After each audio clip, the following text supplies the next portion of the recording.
तारीफ करने वालों की कमी हो जाए, जलने वालों की कमी नहीं होना चाहिए।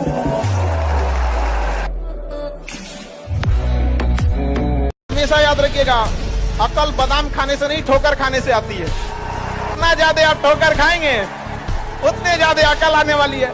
दुनिया का कोई इंसान जो सफल है कह दे कि हमको ठोकर नहीं लगा है, या कोई कह दे कि हम एक ही बार में यहाँ आए हैं, कभी नहीं आ सकते हैं। यहाँ पर स्टार्टिंग कीजिए, यहाँ पे ज्यादा प्लानिंग के चक्कर में नहीं। कितना अच्छा आप प्लानिंग करके आइएगा ना, कुछ चीजें गड़बड़ होंगी, क्योंकि किताबी नॉलेज, ये मोटिवेशन, ये सब चीजें, ये एक अलग चीज है। धरातल पे उतर के जाइएगा ना तो अलग चीज है। यहाँ पर दुनिया चाहे खिलाफ हो जाए, अपने आप में एक चीज याद रखिए, जो आपको नहीं पसंद करता है उसे मनाने की कोशिश कभी मत कीजिएगा, आपको कभी पसंद नहीं करेगा।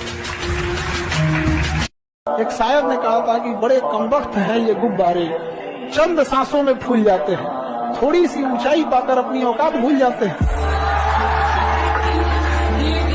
हम आपकी इज्जत में अगर सर झुकाए हैं तो हमें गिरा हुआ मत समझ लीजिएगा, वरना जो सर झुका सकता है ना, वो आपको भी झुका सकता है। जो हमारा साथ दिया है हम उसका साथ देंगे। अगर कोई हमारी ओर से है तो हम जान दे सकते हैं, उधर से है तो ले भी सकते हैं। हार में जाए ऐसे लोग जो रिस्पेक्ट नहीं करते। लोहे की टांगी में ना उसी लकड़ी का बेंट होता है जिस लकड़ी को वो काट रहा होता है।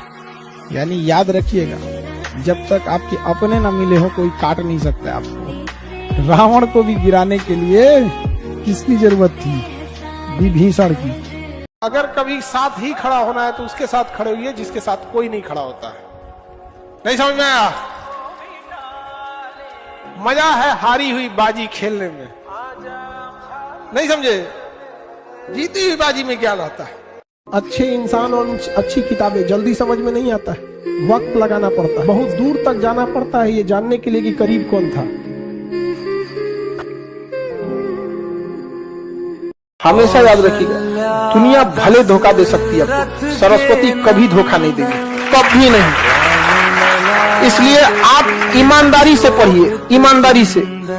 मजबूरी बस अगर आपको यहाँ से जाना भी पड़ा ना तो ज्यादा देर आप रुकिएगा नहीं। आपको पढ़ाई में वो ताकत होती है कि निचले पावदान पर रखिएगा ना तो टॉप पे जा सकते हैं। इसलिए नहीं, आप कभी प्लान मत बनेगा, जो पढ़ना पढ़ लो, तुरंत पढ़ लो।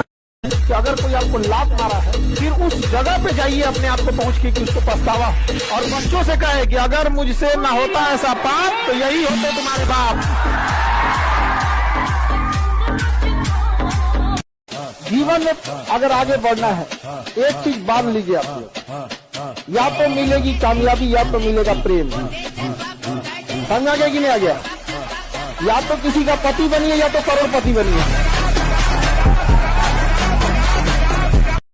और ये लोग भले कहते हैं कि खाली हाथ आए थे, ठीक है खाली हाथ आए थे, लेकिन खाली हाथ जाना नहीं है। इस देश का ऋण चुका के जाना है, समाज को कुछ दे के जाना है, एक अच्छे सिद्धांत, अच्छे कर्म को दे के जाना है। क्या कोई कह सकता है कि अब्दुल कलाम खाली हाथ गए थे? नहीं खाली हाथ गए थे। विवेकानंद खाली हाथ गए थे? अम्बेडकर साहब खाली हाथ गए? नहीं गए। तो इस देश में हम खाली हाथ जरूर आए थे, लेकिन इस देश का कर्ज उतारना है, खाली हाथ लौटना नहीं है।